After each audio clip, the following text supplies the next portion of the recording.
Con Stathopoulos and Josh Phegan come together in an incredible podcast, Grow, Scale, Master.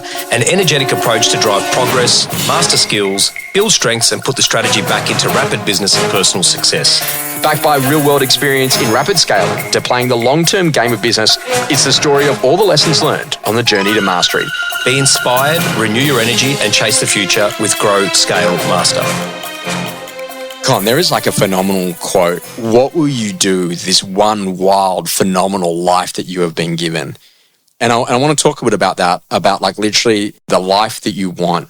And this is an interesting thing is that what I'm finding, and I had this theory of this thing called like the cycle of completion, so my life will be better when I get that mountain bike. My life will be better when I get that car. My life will be better when I get that promotion or whatever. That life will be better when I get that jacket. My life will be better when this particular thing happens. And what I'd often find is that like you would get that thing and life didn't really change. And what I learned though is that like it was more about like learning what it would take to be able to get something like that and learning what it takes, the discipline to save the money to make those things happen. And what I'm working on at the moment is this foundational conversation around what are the things that you know that you can immediately say yes to, right? So if I said to you, where do you want your life to go in the next 20 years? There might be some things you go, I'm not sure on that, but there are some things that you can definitely say yes to. So if I said, Con, in 20 years' time, would you like to be healthy? Yes. Do you want to be able to lift yourself out of a car? Yes. Do you want to be in a position that you can be a great parent to your children? Yes. Do you want to be and consistently stay a great partner to Emily? Yes. Okay, great. Would you love to be in the pursuit of a business that you like doing every day? Yes. Okay, great. Okay, I got it. I understand. Do you want to be in a position that you want to become a great chef? No, but you're good on the barbecue. Emily, sorry, I have to ask. It's me, mate. But like, so what I'm trying to get you to think about is you can say instantly to those things.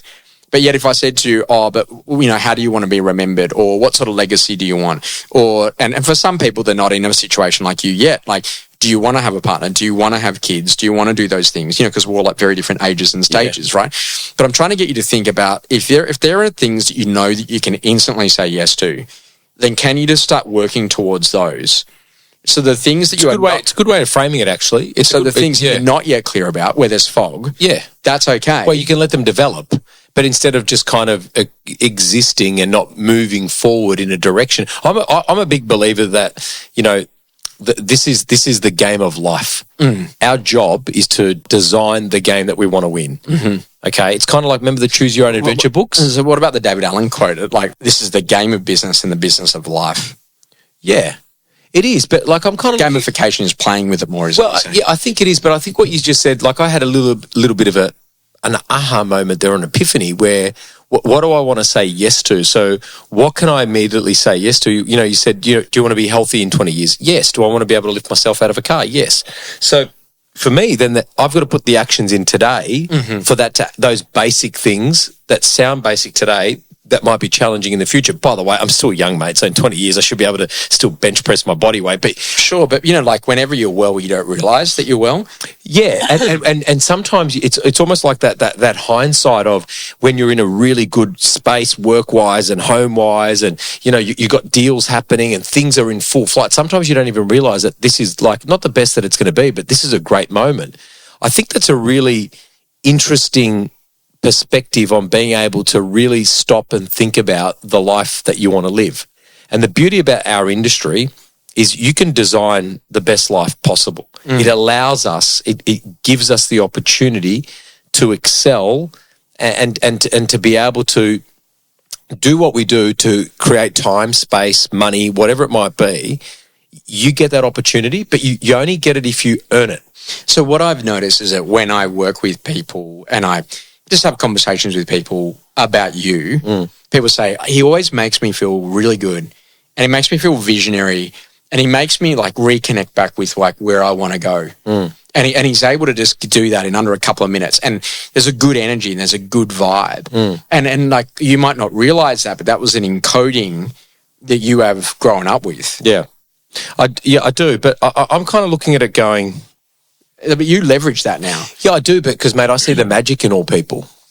So sometimes you need someone to highlight. Someone did that to me when I was a young boy and when I was a teenager, and then when I was, early on in my career. Someone saw the magic that I've got, but you've got magic, and the person listening on at the end of this in their, in their car driving right now has magic in them. So how do you unlock that magic? Because So I think, like, first of all, work with some people around you and get them to identify what strengths that you've got. yeah, But also realise. So, like Dad said to me, don't be a DJ. You can't be a DJ and a real estate agent. Well, I thought that they were two amazing careers at the same time. And you know what the DJing taught me? How to run an audience, how to work a crowd, how to make sure that people felt good in the moment, like learning the disciplines, setting it up, the structures, the finances, the invoicing, getting the music, the selection, the preparation, all of that.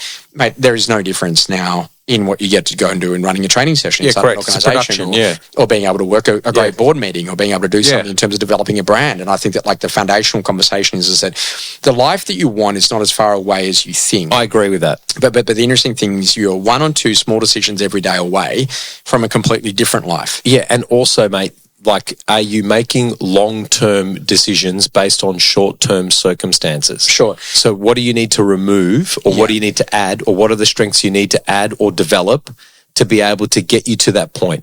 So I think that, like, I say to people, like, hey, that's a moment of fog.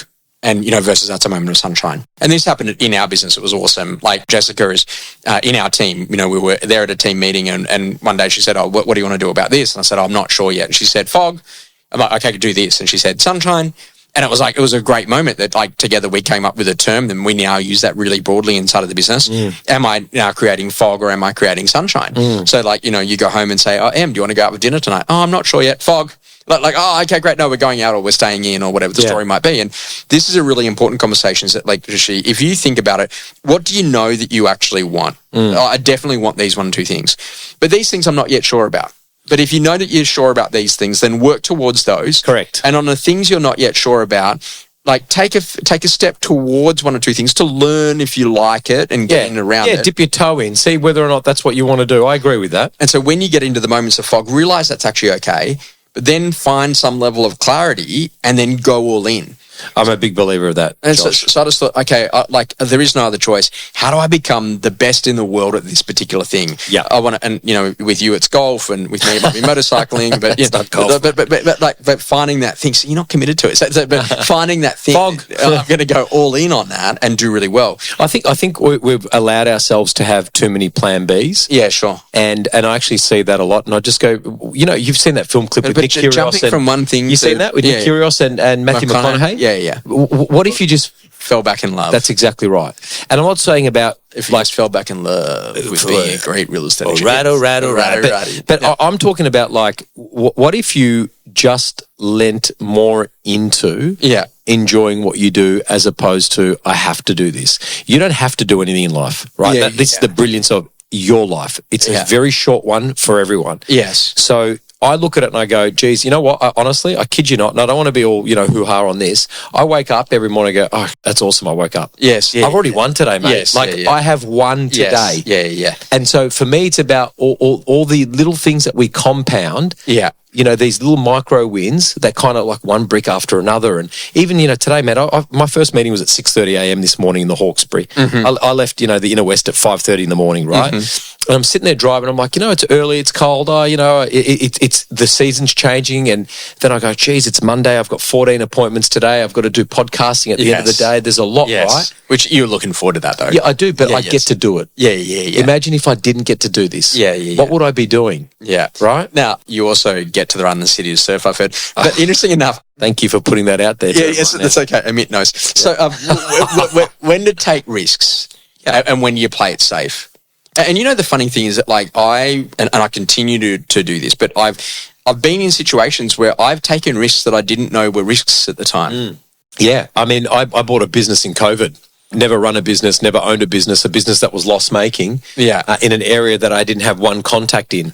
And at the time, I didn't see it as a risk. And now I look back and I go, would I do the same thing again? Yes. And the answer would be probably not. Yeah. Right? But I think the risk is, if we continue to, and by the way, I'm not saying, like, let's throw caution to the wind. If we continue to play everything safe, really, how uncomfortable are we going to get? How are we really going to test ourselves? So, for example, there's an ex-PM that used to work with us, Carol, and I still follow her on social. Yeah. And the vegetable lady. Yes. Really good with vegetables and flowers. Exactly. I hope she's listening, because she's a beautiful human being, right? Carol Cunningham. Yeah. And she's now learning how to do improv comedy. And I think about that and I go, wow, Yes. that would be terrifying. Not for, like, I don't mind public speaking, but the fact that I've got to get up there and I've got to come up on the spot and be, funny besides this podcast. But she's taken a risk. You think you're funny on this podcast? Well, I know I am. Please, but nothing grows in your comfort zone. Yes, yeah. So we have to take risks every day. We get out of our cars and cross the road. That's a risk. Are you amazed at the beauty of life? Like, you just never know where it's going to go. Oh my gosh, what a wonderful thing that we've got, which is life. But here's the interesting thing. Like, when we first met, Yes. do you actually remember where our first meeting was? Yeah, it was in Edgecliff. It was in Edgecliff, wasn't it? I don't remember. No, I do. It was in Edgecliff, and I met you, and I was like, "Oh, this is the big hoo-ha, Josh." Don't be like that. Didn't even give me a side glance. It was. Mate, I needed a stepladder to look up to where you were. It was at Edgecliff. Yes. And it was downstairs where the JC room was. I remember it. Yeah, right. And then, like, at what point did it go beyond, like, service provider / McGrath to all of a sudden, hey, now we're actually good friends. And now we're best mates. And now we can catch up and we can go on a holiday and do those things. Like, do you remember, when did that cross the chasm? I don't know. Did I change my haircut? No. I don't know when that did, but did Emily make it happen? No.